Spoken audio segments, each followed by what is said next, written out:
Okay, on the screen now, if you can look at the screen right now, 4 generations. That doesn't mean there are only 4. We have the baby boomers, usually the 1944 to 1964 born, 44 to 64. Then Gen X, between 1965 and 1979, 1979 inclusive. And then we have the Gen Y. The Gen Y are also the millennials, those who are born between 1980 and 1994. Then we have the Gen Z. The Gen is generation. The Gen Z between 1995 and 2015. Now, the Gen Z, which is our discussion today, believe it or not, they are 2.6 billion in the world right now, the population of the Gen Z. Partially because many countries that are developing, like Kenya, most of the countries in Asia and Africa are developing nations. They are young populations. They are young nations. So if you take the median age in a nation like the US, it's Gen X. But actually a country like Kenya, it's the millennial. The average age is the millennials. Very interesting things about Gen Z, generally speaking. Number one, they value privacy. I don't know whether there is a parent listening to me, because my own children are Gen Z, and I know some of you here have Gen Z at home. I don't know whether you realize they value their privacy and they don't like feeling exposed. Number two, they are very informed. Some of the things we didn't know by the time we were clear in high schools, they get to know when they're in middle school. I mean, when we were growing up, there was no porn in Kenya. Today, a child can learn into porn. The world is that careless. These kids are very informed. They know so much. Most of them know than their parents. They have a lot of knowledge. And number three, they are very accommodative. They don't judge. I don't know whether you have come across this. They accommodate people of different religions, creeds, beliefs. They are very open-minded. People who are different from them, people of different colors, different languages, they tend to accommodate many people. My generation in the US, racism. In Kenya, tribalism. So those guys who are Gen X, baby boomers, we tend to identify ourselves with tribes, not with the Gen Z. Am I talking to myself? Have you seen these things yourselves? The Gen Z, they don't recognize tribes. They are very informed and they value privacy. They don't care which religion this other child is. You'll find a Muslim and a Christian, a Hindu, an atheist, a gay. They are all playing basketball together. Have you observed this? They really don't care about all those things. Let me make this clear now. Maybe by sharing you a few things about the differences between the 4 generations. As I said, of course, we have a generation before the baby boomers, the silent generation. They are still there. We still have many people who are alive, the Kibakis of this world. Those are not baby boomers. President Kibaki and his generation are the silent generation. But Baba and Kalonzo are the baby boomers. Then we have the Gen X, Gen Y, and Gen Z. Just to give you a few differences before we narrow down to Gen Z. I looked at 4 major things. One is communication. The baby boomers used that telephone. This is the time telephones were being installed in people's homes. It was a symbol of status for those who had it. For the Gen X, the emails. I was among the first guys in my class to have an email, and I was a first-year student. I mean, we had not heard about it before, and we were using something called Africa Online. We didn't have some of the things. We were not privy to some of the things we have right now. But we were the generation that was there when emails were being introduced. Gen Y, Akina Nyambura, SMS, because this generation had the phone. is the millennials are the SMS generation. Then the Gen Z, Snapchats. That doesn't mean they don't use SMS. It's just the same thing you find Gen Y. They still do emails, but they do text more. If you pick someone like Nyabura, she writes emails, but she will send like 10 texts for every one email. Now, the Gen Z, by the time they send an SMS, they have sent 5, they have communicated more on Snapchat than on SMS. Because life is like a Gantt chart. It's not static. There is an overlap. In terms of use of technology, the baby boomers, they are digitally disengaged. They still believe in the old males.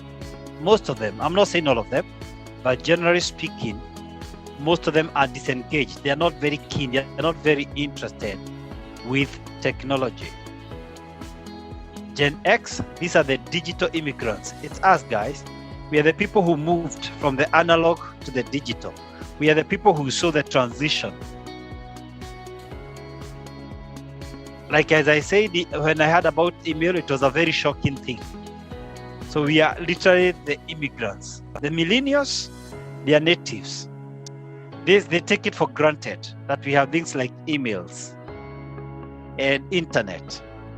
Even when I left college, I was in business and I was sending vegetables to UK, France, Belgium, the Emirates. We still used to fax.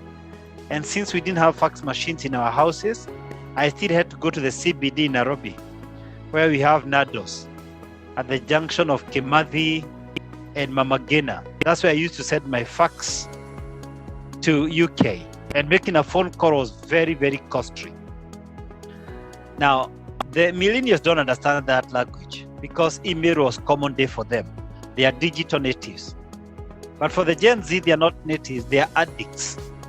They don't understand life without technology. In fact, there is no discussion whether you are tech savvy. No, each one of them is. Technology is no longer something to learn in school. It is part of their way of life. Even a little child will operate any single digital gadget. In terms of their attitude towards work and career, the baby boomers were looking for job security. Most of them are our parents. They were permanent and pensionable. They preferred to work for the government and they never left one employer. They stayed with one employer from the time they begin to work until they retire. For the Gen X, their concern is work-life balance.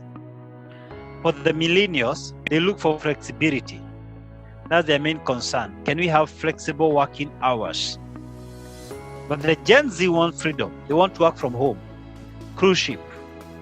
They want to work when they're on holiday. They don't want to be told where to work. So Gen Z, they don't believe in job security. They can resign tomorrow. And Gen Y, they want flexibility. But Gen Z, they want freedom. They don't want to be bossed around. They actually don't believe in bosses. They believe in a team leader. They don't take anything so seriously. Even a job is not a life and death experience. In terms of their signature product, when the baby boomers were being born, that's when the TVs were getting into homes. Many people didn't have TVs.